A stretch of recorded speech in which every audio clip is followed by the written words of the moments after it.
By paying rent through Built, you earn flexible points that can be redeemed toward hundreds of hotels and airlines, a future rent payment, your next Lyft ride, and more. But it doesn't just stop there. Built is about making your entire neighborhood more rewarding. You can dine out at your favorite local restaurants and earn additional points, get VIP treatment at certain fitness studios, and enjoy exclusive experiences just for Built members every month. Built is turning a monthly expense into an opportunity to earn rewards and discover the best that your neighborhood has to offer. Your rent is finally working for you. Earn points on rent and around your neighborhood wherever you call home by going to joinbuilt.com/culty. That's JOINBILT.com/culty. Make sure to use our URL so they know we sent you.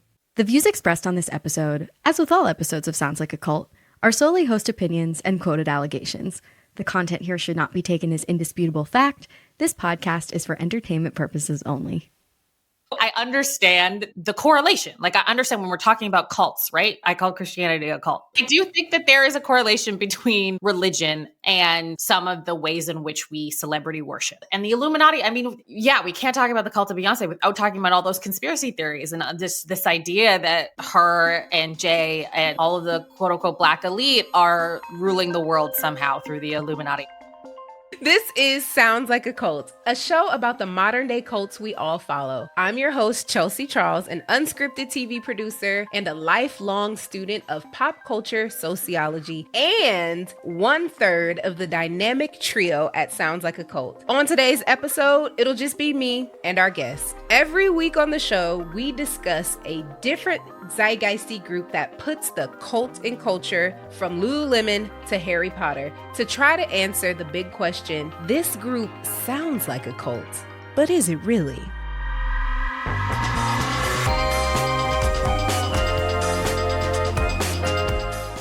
And if so, which of our cult categories does it fall into? Is it a live your life, a watch your back, or a get the fuck out? After all, cultish influence is sneaky these days, and it doesn't always look the same. Some modern day cults seem super fringy and ritualistic, but are actually relatively harmless, like horse girls or Jeep owners. The cultiness doesn't necessarily mean they're super destructive, but then you've got modern cult leaders whose influence is so omnipresent that we often don't even stop to scrutinize the chokehold it has on us. That is what the show is all about, analyzing and even poking a little fun at the ways cultishness shows up in places so prominent you might not even perceive them as cults. Like an empire built on flawless visuals, cryptic drops, and the illusion of intimacy, with just enough obsession to make you question your taste, your time, and your loyalty. It's time we step into the cult of Beyoncé. The hive-minded, meme-fueled, world-stopping phenomenon where ordinary people transform into devoted Beyhive soldiers, decoding Instagram posts, streaming albums on loop, and defending their queen, my queen, with the ferocity of a royal guard. Whether you're a casual listener, a deep-cut scholar, or just here for the Renaissance vibes, welcome to the Cult of B. Okay, Colty, so before we jump into it, obviously, you know, we have to give a little background to the world of Beyoncé Giselle Knowles Carter. Born on September 4th, 1981 in Houston, Texas, to Tina Knowles, a fashion designer and hairstylist, and Matthew Knowles, a Xerox sales manager who would later become her manager. Raised in a middle-class, tight-knit family in Houston's 3rd Ward, Beyoncé grew up surrounded by music, faith, and ambition. She showed a natural talent for performing as a child, singing in church choirs and competing in local talent shows where her powerful message and stage presence made her stand out even at 7 years old. Her parents recognized her gift early. Matthew took a hands-on role in developing her career, while Tina supported her with costuming and creative direction. a partnership that would become a blueprint for the Knowles family brand. By the early 1990s, Beyonce was performing with a girl group called Girls Tyme, a 6-member R&B act managed by Matthew. They famously appeared on Star Search in 1993 and lost, but the experience became a formative moment in Beyonce's story of resilience. Over the next few years, Girls Tyme transformed, members shifted, the sound sharpened, and the group was eventually renamed Destiny's Child. After years of talent showcases and local gigs, they landed a deal with Columbia Records in 1997. Destiny's Child exploded onto the late 1990s R&B scene with hits like No, No, No, and later Bills, Bills, Bills. Jesus, they love repetition. Say My Name and Survivor. Their polished harmonies, fierce choreography, and matching costumes made by Tina turned them into a defining girl group of the era. Even within the group, Beyonce emerged as a clear front woman, and by the early 2000s, she launched her solo career with Dangerously in Love, officially beginning the empire we know today. The Beyhive isn't just a fan base. It's a full-blown faith-based system. Beyonce is the flawless, untouchable deity. Every move is dissected like scripture. Her concerts are sacred rites, and her surprise album drops trigger global awakenings. Dissent is heresy. Question her, and you risk online excommunication. There are thought-terminating cliches like she's mother and you just don't get it. Ritualistic devotion like Renaissance tour outfits planned months in advance, and even sacrificial tithing like $700 seats in the nosebleeds just to breathe the same air. Hashtag been there, done that. The Beyhive doesn't just stand. They worship. And now we've got to get into formation. Helping us breaking it all down is the boundary pushing Kathleen Newman Bremang, writer, editor, and cultural critic whose work unapologetically spotlights Black women, pop culture, and representation. She's a senior content director at Refinery 29's Unbothered, a contributing voice across Canadian media, and a sharp commentator on the ways identity and media collide. Kathleen brings the kind of insight, wit, and cultural fluency that makes her the perfect guide for today's cult analysis.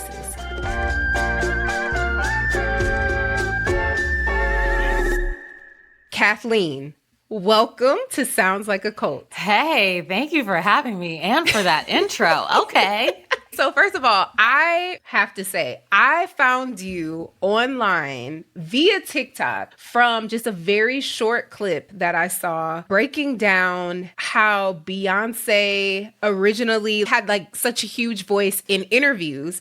And then slowly she started to kind of like back away from the spotlight that kind of added into her mystique. And I was just obsessed just how much knowledge you had around Beyonce and all the things. So I just want to know, to kick this off, what is your relationship to Beyonce specifically? I mean, because I'm a millennial, I feel like I've been there from the beginning. You know, I'm not new to this. I'm true to this. I'm like OG Beyhive member because I remember watching, it was Much Music. I'm Canadian, so it was Much Music for me, MTV for y'all. I remember watching the No, No, No music video the first time it dropped with Wyclef Jean. From the very beginning, I was there. And so my relationship with Beyonce feels a little bit like my relationship with myself, if that doesn't sound too cultish, because I really grew up with her, I feel like. Like, she was the soundtrack to my most formative years. I think in the ways in which I was able to grow in my confidence Beyonce was there. And there in pop culture, when I wasn't able to see myself or I was struggling to find images to connect with, Beyonce was there. And so my relationship with Beyonce it's hard. And I think as a cultural critic, I really have to exercise separating my love and nostalgia for this figure who has been there my whole life, it feels like. And me doing my job, which is looking at her as a cultural icon and a public figure and someone who does at times deserve critique. I have to separate the two, because if I didn't, I would just be one of those delusional Beyhive stans who just is like, she can do no wrong. I love her forever. That's my girl B, you know? And she is that on some level, because again, I grew up with her and I love her music so much. And some of my favorite memories of my life are seeing Beyonce live with my favorite people in my life. I saw the Destiny's Child farewell tour with my big brother, one of the greatest nights ever that I can remember. I have seen her live, I think every time I have been in the city that she's performing live in, and at times I have traveled for the past like 20 years. I saw her for the first time. I remember in Toronto, there was this radio festival, the Kiss 92 Wham Bam Thank You Jam. That's what it was called. And I saw Destiny's Child in 2001, 2002, maybe, live at Wonderland, which is like our Six Flags. And since then, I have seen her live and I have been worshiping at the altar of Beyonce in my personal life.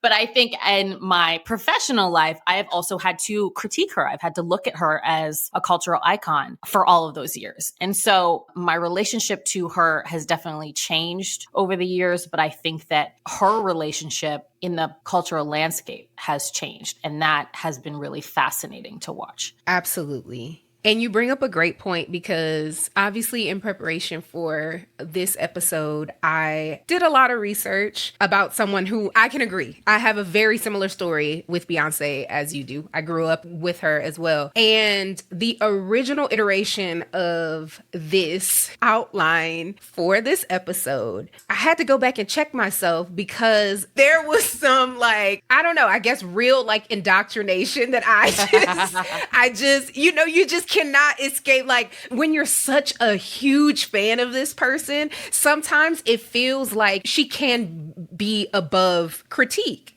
And if I call myself a person that is open to, because I get on this podcast and I critique so many other cults and cult-like things, I can't get up here and be biased about a cult that I am very a part of. Absolutely. So I had to go back and do some deeper digging, because yes, to your point, like, just so much of my identity, I feel like, was shaped by being here and alive through.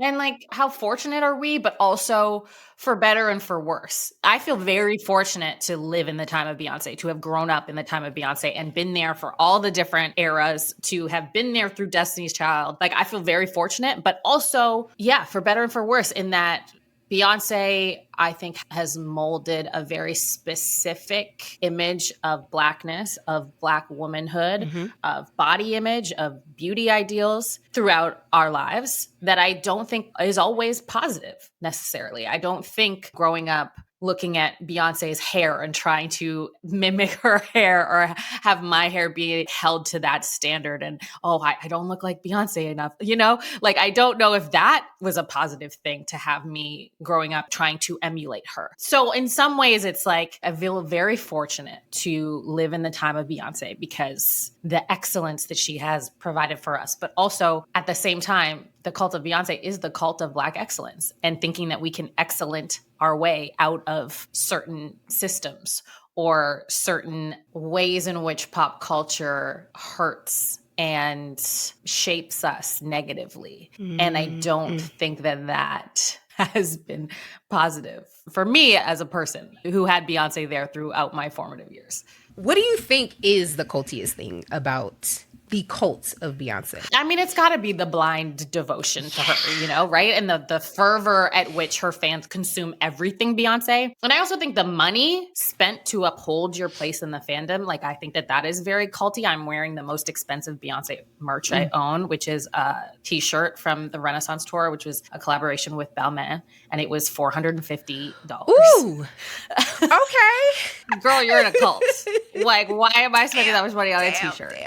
I genuinely used to have a B fund, like money I would set aside just in case she dropped something or announced a tour, so I would like have money to go.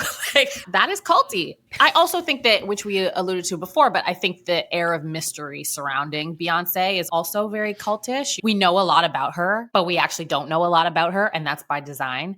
She only lets us see a very curated, very specific version of her and her family. She famously stopped doing traditional media interviews a long time ago. And now when she does, it's usually over email, where she can send in a well-crafted response. As an entertainment journalist, I do not accept email interviews. I would from Beyonce, but from everyone else, I don't, because we don't know if a publicist is writing that. I don't know how much Yvette and Beyonce are sitting there crafting these responses together. Or it's through documentaries that she produces and directs herself. So we're seeing images and sound bites of Beyonce molded by Beyonce. And it makes it really easy, I think, to project whatever we want onto her, but really easy for her to have control over what we're able to project. It's Beyonce propaganda, to be honest. And I think that when you take a step back, it's really culty that the leader of this cult, and I would say that Beyonce herself would not call it a cult. I think that she's less engaging with the cultness of her fan base than, say, a Taylor Swift, right? Who I think very much feeds the flames with the Easter eggs and all that, like, and take meaning from everything I do and all that stuff. Beyonce doesn't engage as much, but I do think her being this like deity entity who doesn't give us that much and who is kind of just this like mysterious, excellent entity at the top of this pyramid does feel very cultish for sure. Damn.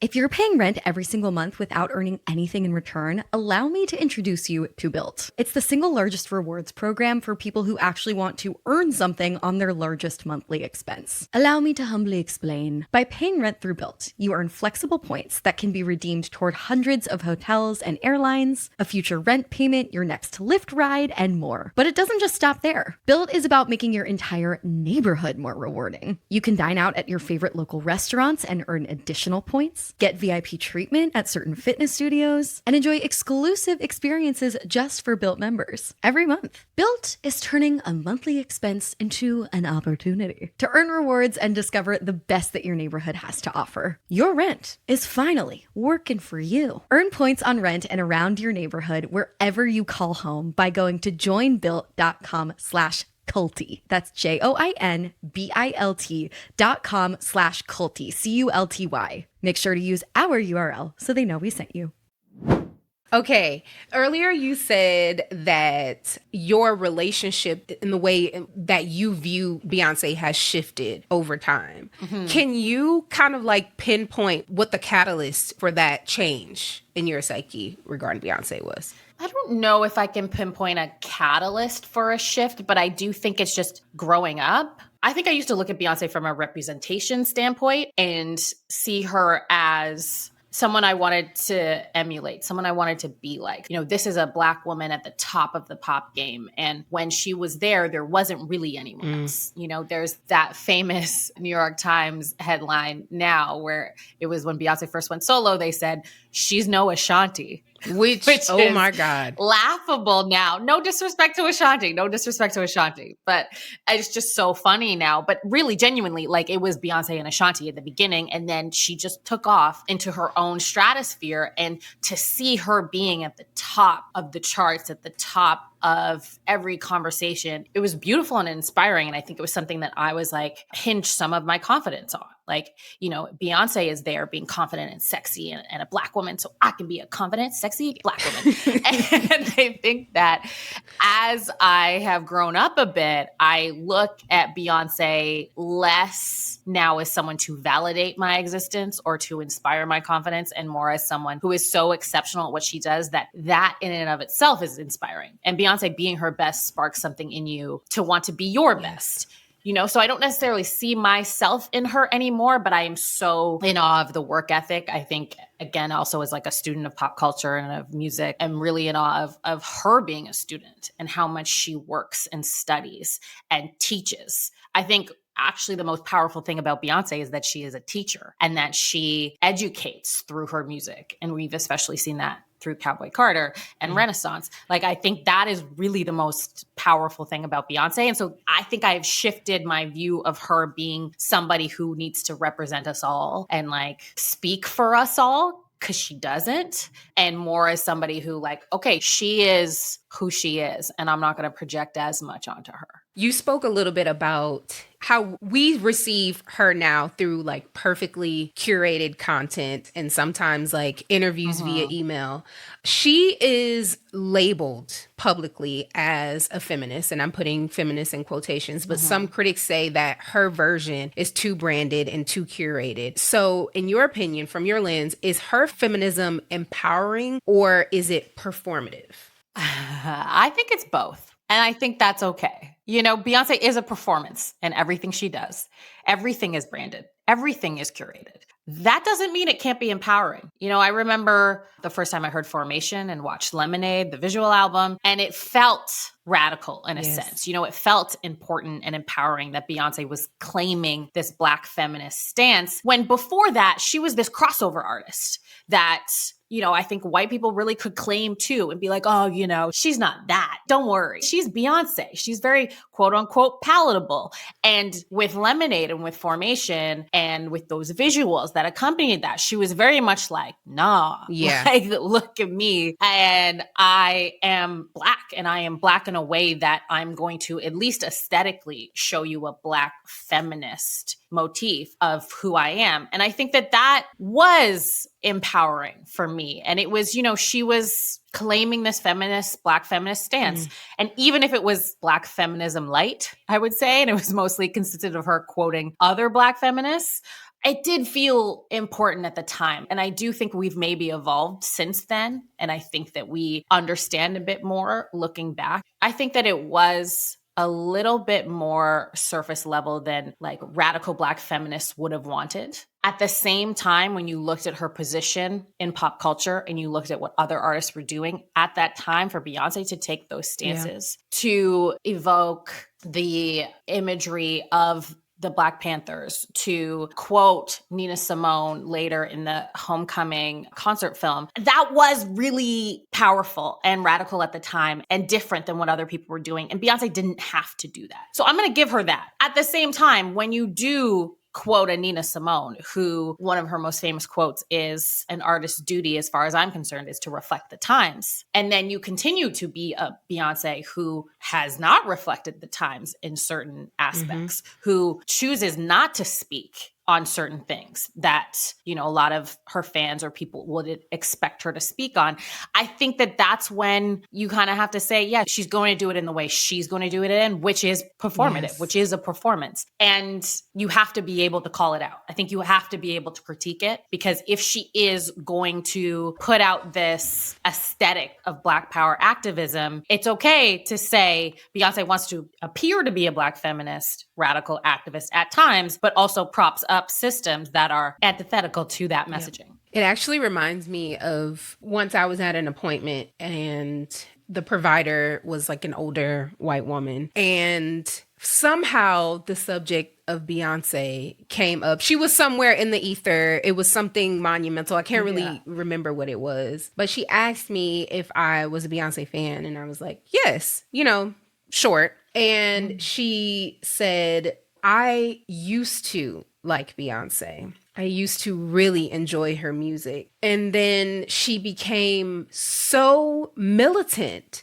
And her messaging just became so political. And I can't bear to listen to her anymore. And to me, still to this day, I will never forget this. This happened maybe 6 years ago. But for me, I get chills even retelling that story because it infuriated me. That, I don't know, it's just this odd expectation of an artist to be palatable and to not have any sense of responsibility when it comes to like anything that's happening in the world around them. And then once they do decide, I want to be intentional about what my messaging is, then they get the opposite side. Naysayers like, I can't support that. I can't bear. This lady said, I cannot bear to listen. I think that's so interesting to put it in context, because when you're having an intra-community conversation about Beyonce, like when Black folks are having a conversation about Beyonce, I do think we're having the conversation about, is she going far enough? Is she speaking up for us enough? Is she being radical enough, right? Like we are having those conversations. And I think when you look at, again, a post-Lemonade Beyonce from outside of our community, people see her as this like radical, especially that Super Bowl performance, which she was just a guest. It was Coldplay's Super Bowl halftime show, which is hilarious to remember that it was actually Coldplay's Super Bowl halftime performance. Bruno Mars was also a guest, and Beyonce comes out and does Formation, and she does it dressed essentially as a Black Panther. And it was also in the middle of the Black Lives Matter movement. And in the Formation video, she's standing on a cop car, and then, the cop car drowns and she kind of goes down in the water with it. And it's just like this very powerful imagery about Black Lives Matter and about police brutality. And Beyonce was making those statements very intentionally. And I think it's so interesting to look outside of our community and see how people see her. And after those moments where she very intentionally said, I am Black and you're not going to be able to get away from that. Like, I am a Black woman from the South in this country. See me. That was very powerful. And it is still to this day makes people so upset at her and mad at her and have her be this symbol of militance, which is so interesting that a billionaire, it can be a symbol of militance, right? It's so interesting when you take the conversation into different communities, because again, in an intra-community conversation about Beyonce and Jay-Z and that family and that brand, I think is very different than when you take it out and you have white folks talking about her. And I think that actually, to me, to answer your question about her feminism, when you do take it out of our community, I say, yeah, it can be empowering, because it is empowering for me to hear that story and have someone be like, I can't stand her. She's too militant. I'm like, yes, she is. That's my Beyonce. I want to be like, yes, she is. Exactly. But at the same time, I do think, we have to hold her to the standard that she has held herself. If she's going to say, I'm a feminist, I'm a radical, I'm going to bring in conversations that are bigger than me, then okay, let's go then. Okay, so that was the perfect segue into Lemonade. So for our listeners, we need to talk about Lemonade. Lemonade dropped on April 23rd, 2016, a day I will never, ever forget. Never Can't forget it. Took the world by storm. Not just an album, but as a cultural reckoning. In 1 hour of music and visuals, Beyonce braided together personal betrayal, generational trauma, Southern Gothic aesthetics, African diasporic spirituality, and radical Black womanhood. It was part confessional, part manifesto, and it marked the moment she stepped fully into the role of cultural and political thought leader. Beyonce's usage of African traditional religious symbolism became a huge topic online. Her choice to use Oshun imagery in Lemonade and the broader Ifa symbolism in Black is King was visually powerful, but also sparked debate where African spirituality is either exotified or demonized. So in your opinion, why do you think, I don't even want to just say Black women, but Black artists in general embracing Orisha gets read as dangerous or demonic?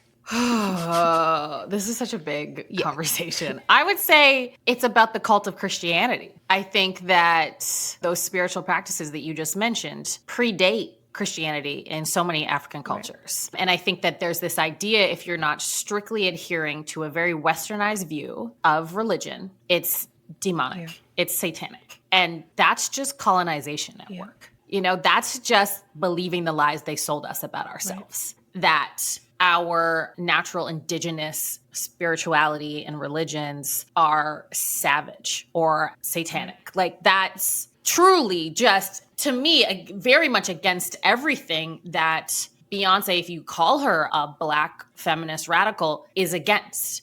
You know, and I think that when you look at that spiritual imagery, especially in Black is King, and really going through different African spiritual practices and showing that, I think that she is trying to be like, yes, I'm a Black American. And yes, I'm going to reclaim my Blackness in a way that is very intentional and strong and true and pure. But also, none of this happens without our African roots. And she used, especially in Black is King, various different African cultures like Ghanaian, Nigerian, she's Yoruba spiritual practices that she's talking about. But I think in pulling from all those different things, which she got some criticism for pulling from different things, but I think she's trying to show the ways in which we are connected through that spirituality. And that, again, within our communities, we need to be having that conversation more instead of looking to the spiritual practices that were imposed upon us through slavery and through colonization.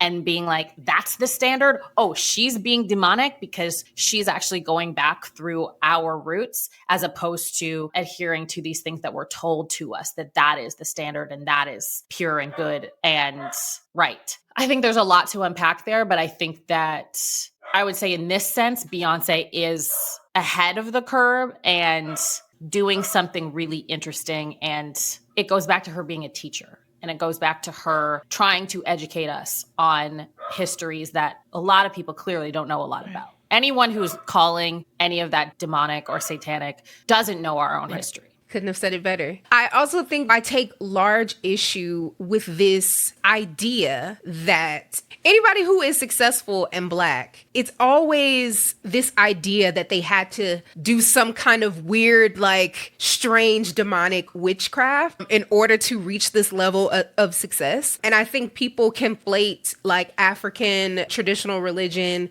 with Illuminati for some reason, because I think a lot of people just don't have enough knowledge to speak on a lot of the things that they speak on. And it's so funny because I sometimes get the videos from like even my older aunties sending me videos like, look at this. there's this viral sermon where this pastor is talking about Beyonce's Hive and how like it means you're a part of this person's coven. And I'm like, guys.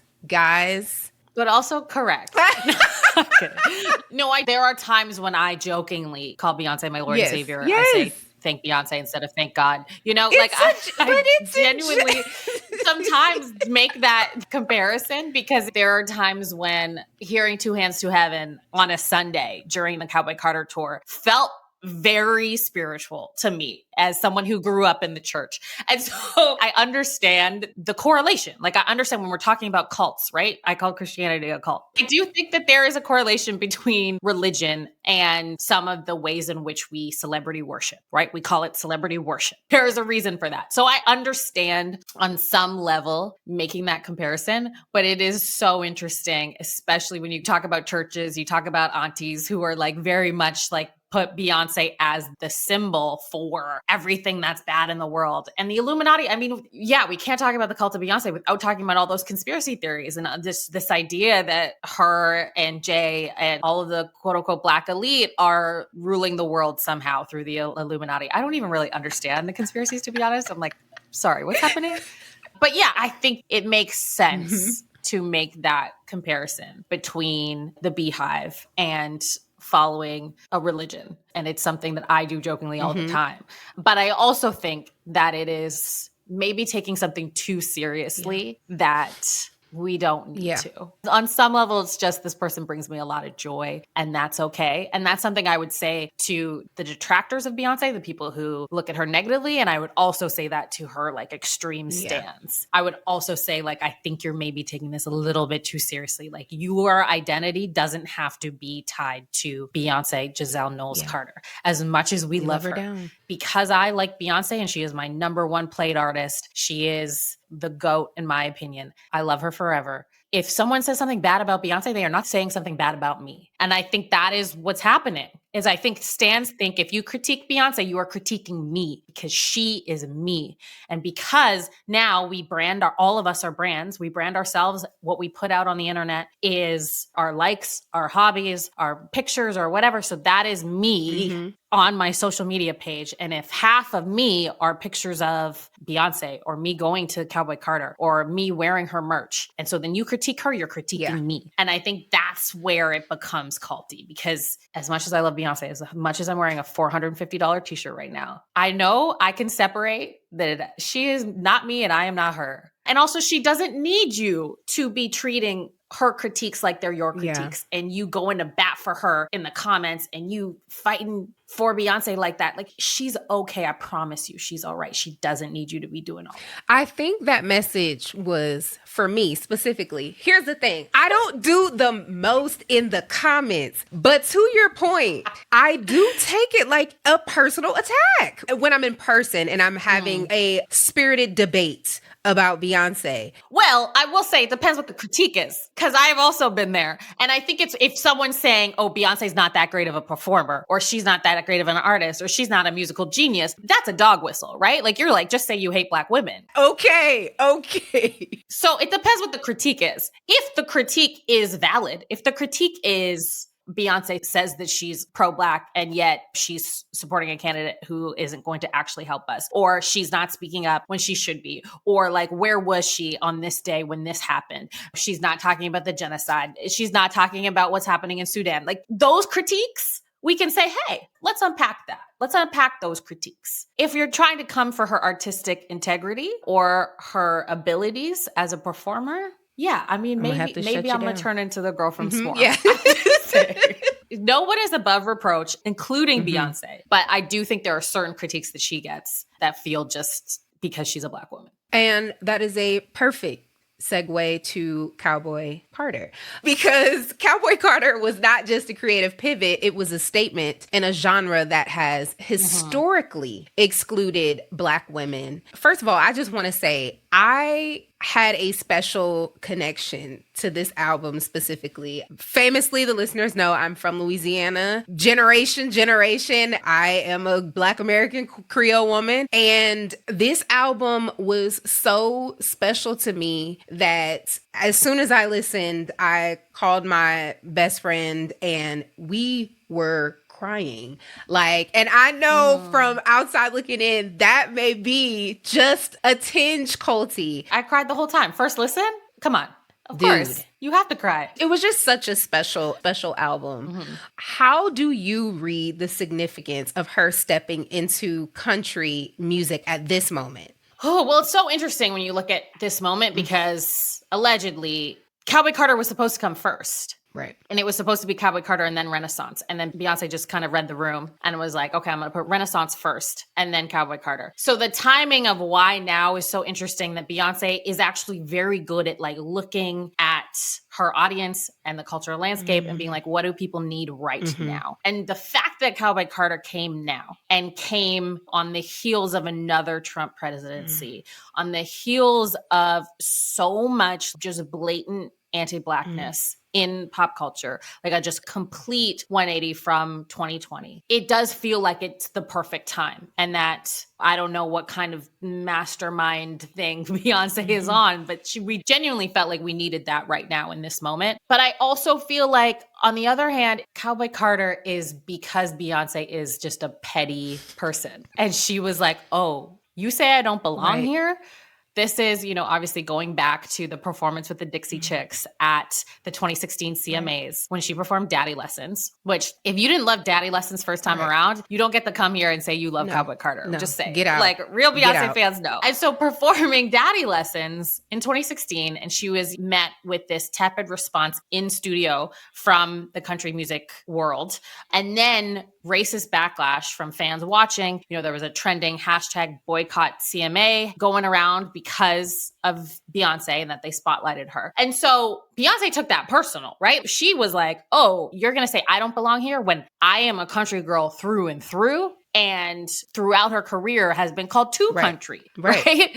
Because of her accent and where she's from and everything. And then she's going to come into that space and have people try to tell her she's not country, and truly just because she's a Black woman. So I think that pettiness and that kind of chip on her shoulder is like running through the heart of Cowboy Carter. And I don't think that we should negate that, because I think it echoes some of the rage and frustration that Black people feel when you look at where the music industry has gone on so many different genres that Black people originated, that Black people inspired and are the backbone of. And we see it get erased and co-opted. I feel like you can take all of that and culminate it as Beyonce on stage performing this genre that Black people own, and have people telling you, oh no, you don't belong. I'm sorry, I don't belong. And so I think that having that feeling and then having that injected into Cowboy Carter is really, really important. And I think you feel it on every track. And I think it also is what you feel when you are watching the rights of Black folks being taken away in America. You're watching people being openly racist and anti-Black, and you're seeing those same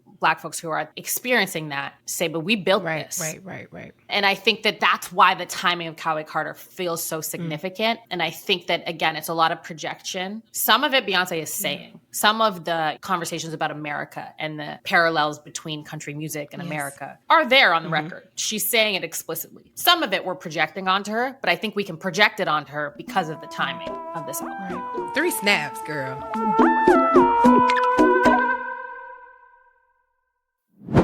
So Beyonce often critiques power structures, racism, misogyny, erasure, but she's also a billionaire brand with tight control of her image. Can anyone this entrenched in capitalism truly critique it? I think they can. I think there needs to be a caveat anytime someone that entrenched in capitalism critiques it. We're all participating in capitalism. And so I don't think that because we're participating in it, we can't critique it. I think we're critiquing it because we are forced to participate in it, right?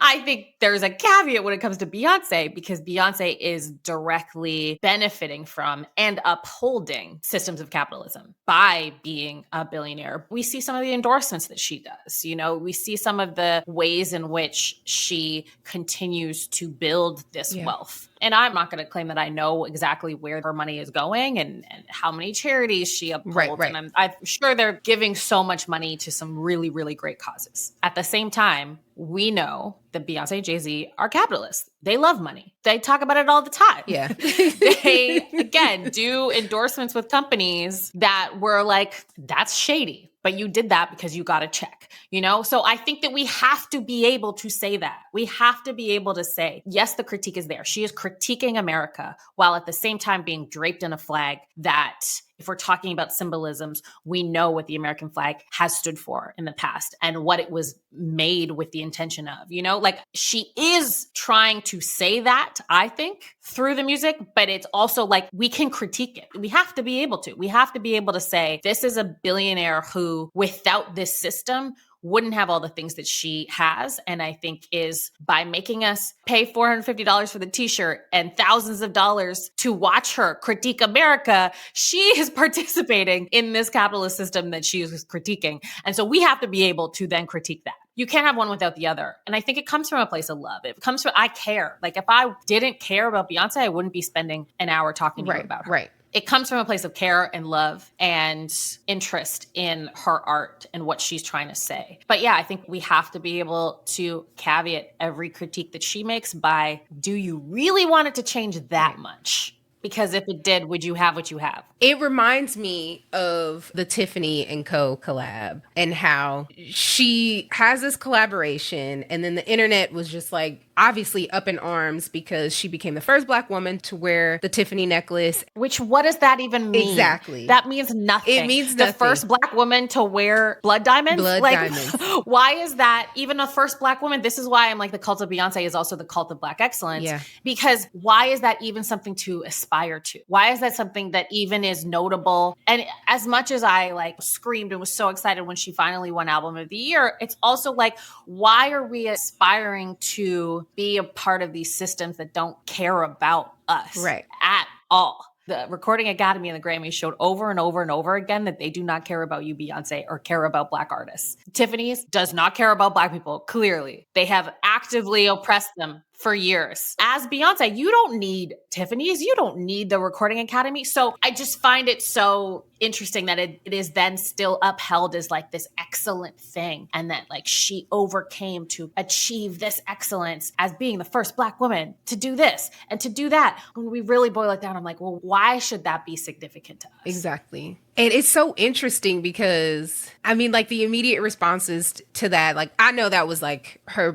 PR team, but they released that 100% of the proceeds from the collaboration with Beyonce was going to go to HBCUs. So then everyone was like, oh, it's okay. But I'm like... Yeah.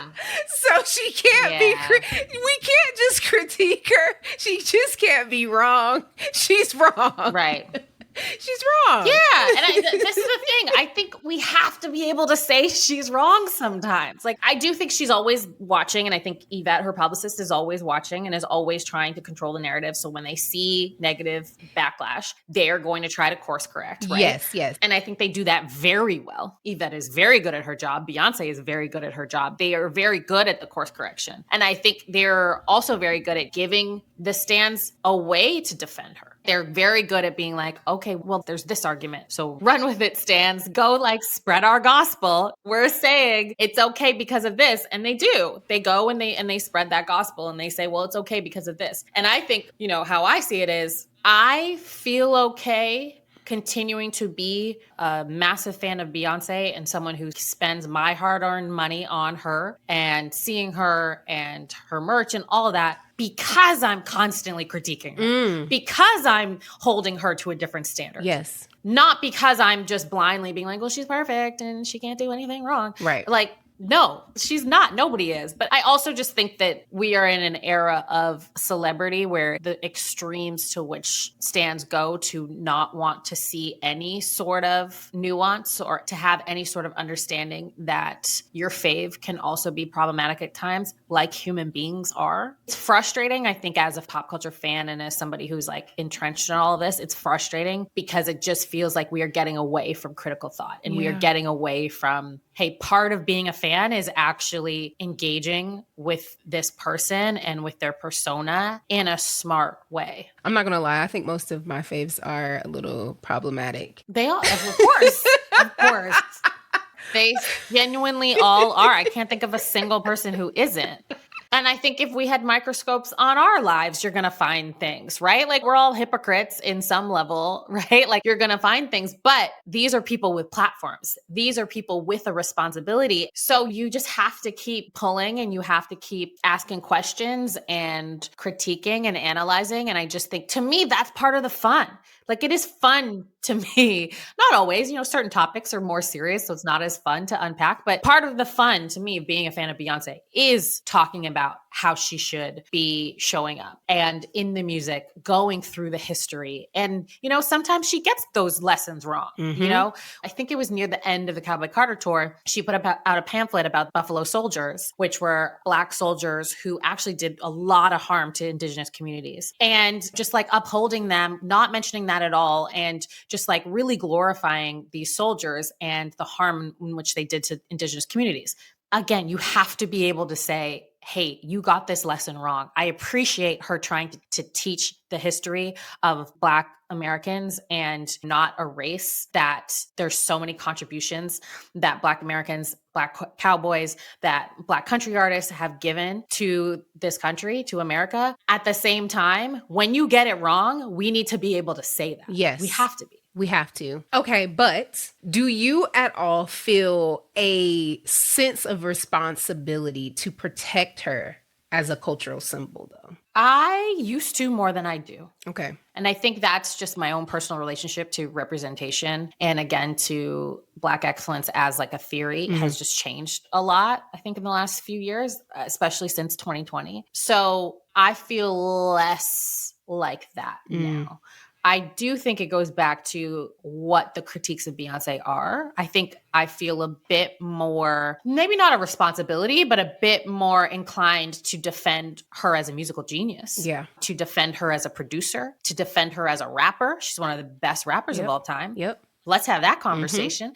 I think I feel more inclined to like defend and have like a passionate defense of her as an artist and her place. You know, if there was a Rolling Stones 100 greatest artists of all time list, like if Beyonce's not like top 2, not 2, you know, I'm like going to have things to say. And I'm going to feel like I want to protect that legacy of musically what she has given us and how much she is like a artistic genius. And I think genius is a word that Black women don't get given enough. And I think that is rooted in misogynoir, and that speaks a lot to how Black women are treated in the music industry as a whole. And I think Beyonce can be sometimes a lightning rod for that.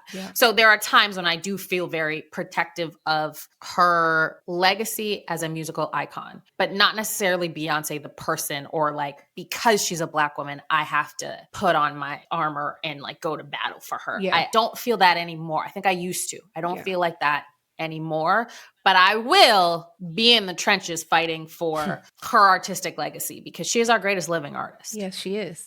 You just motivated me because, like I said, I do struggle with kind of sometimes separating the two, even with like surface level things, like the products she puts out. I have to say it. I have to be honest. Sir Davis, not the best whiskey. Oh, I haven't tried it yet, which is shocking for me because I own so much Ivy Park.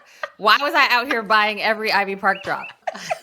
I'm just saying. I haven't tried it yet. It's not. You're saying it's not great, baby. And I'm like, so many people got online, and I'm like, are you doing this because she's our queen? You know, we love and support her. We cherish her. But sometimes we have to critique my baby and say, B, not your best work. That's all I'm going to say. Not your best work. I totally agree. And I think that so much of it is, and that's why we go back to capitalism. Like Beyonce is selling us so much. So if she's going to critique the system of America, she's going to critique America as an entity that harms Black folks. One of the biggest ways it does that is through capitalism. Right. And then she's out here hawking us whiskey and hair products. Exactly. Right? Like, exactly. It doesn't really even matter how quality they are. Right. I think it's just like you have to look at those things together in tandem and say, yeah, she is a capitalist through and through. Yeah. Okay, so I have one more question and then we're going to shift to a quick little game. My last question for you is the Beyhive's loyalty just good fan culture, or is it bordering on spiritual devotion? Yes. Yeah, I think, you know, there are different subsects of the Beyhive. It sounds like you and I are on the same level in that we very much love and respect Beyonce as fans, and we maybe do a little too much sometimes. Yes. But we have a very healthy understanding of who she is and where she stands.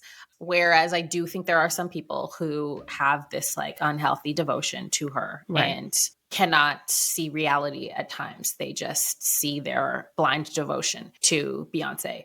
And I think that's where, you know, the comparisons to a spiritual connection and to religion and to a cult and all those things come together. And yeah, I think it's both. And I think you can say that about a lot of fandoms right now. I think you can say that about Swifties. I think you can say that about whatever they call Billie Eilish's fans. Like, I think people's relationship to celebrity now is very extreme. So yeah, I think it can be both. Okay. Yeah, I agree. I don't struggle with this at all. I'm just like, I know that I definitely have a spiritual connection to Beyonce's music, but I did start reevaluating my relationships with artists around the time where, you know, Kanye and the whole slavery is a choice, you know, and I grew up such a like devout Kanye fan. We live the same life. Yeah.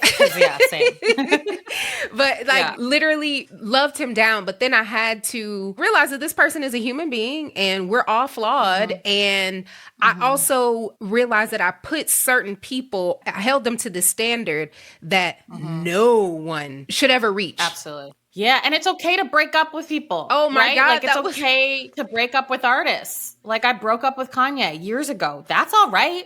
It's okay. I'm still me. I'm still here. Still here. You know? Still here. That was think the that's hardest okay. breakup of my life. I'm not gonna lie to you, but yes, in the same way that you have to learn how to separate the two, but still be able to, analyze your people. And be somebody, like, I can't imagine a world in which I stop listening to Beyonce because, again, she has brought me so much joy. That's selfishly. I just am like, her music means so much to me. Yeah. At the same time, it could happen. And I'm going to leave room for if something happens and Beyonce turns out to be somebody who does not align with my values and somebody who, if I am supporting her, I am supporting something I do not believe in, which is what it got to the point with Kanye. If that happens, okay, then it happens. Yeah. And I think it would be sad and it would be something that I would have to reckon with. But at the same time, I think that has to be allowed and there has to be room for that. Yeah.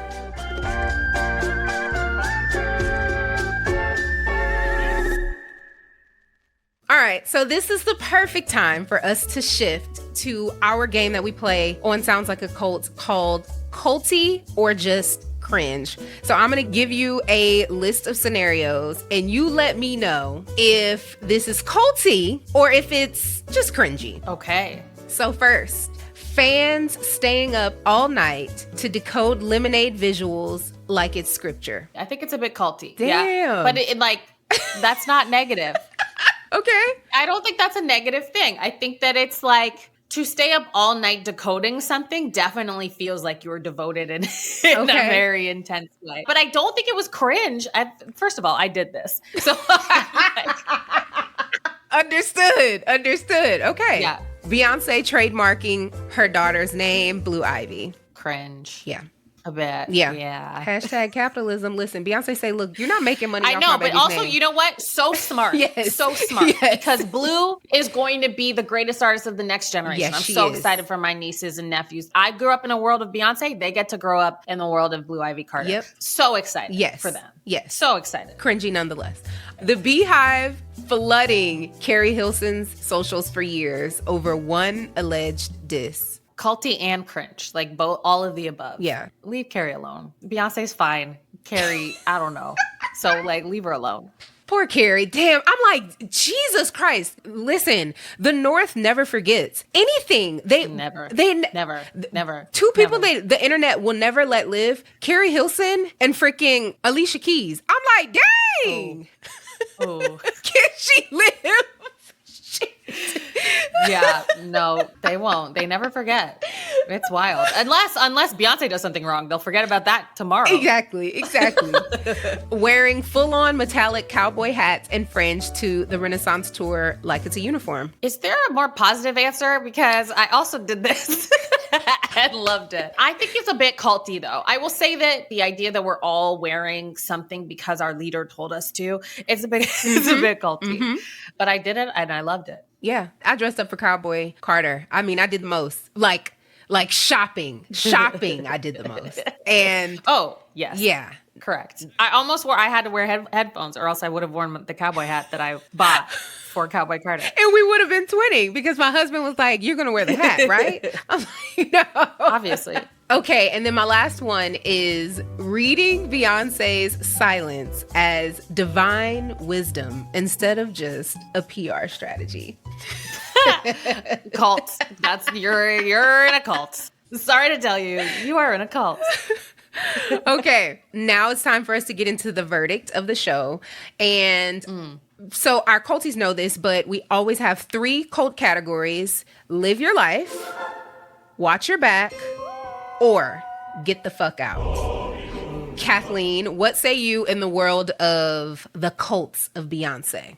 Live your life, sis. We're good. I mean, I think, again, if you've hit some of the criteria that we're talking about, where you think that she is above reproach and she can't be critiqued, like maybe you need to get out of that mindset.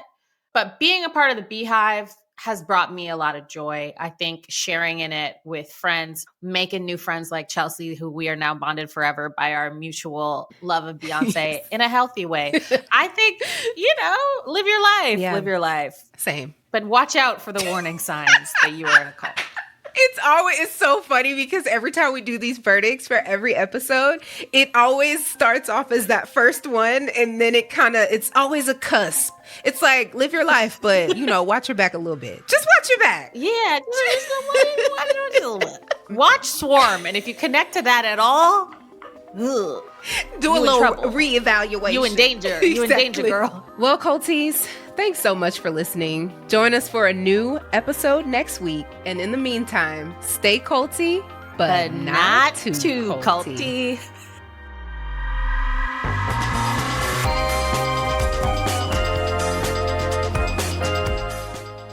Sounds Like a Cult was created by Amanda Montell and edited by Jordan Moore of The Pod Cabin. This episode was hosted and produced by Chelsea Charles. Our managing producer is Katie Epperson. Our theme music is by Casey Cole.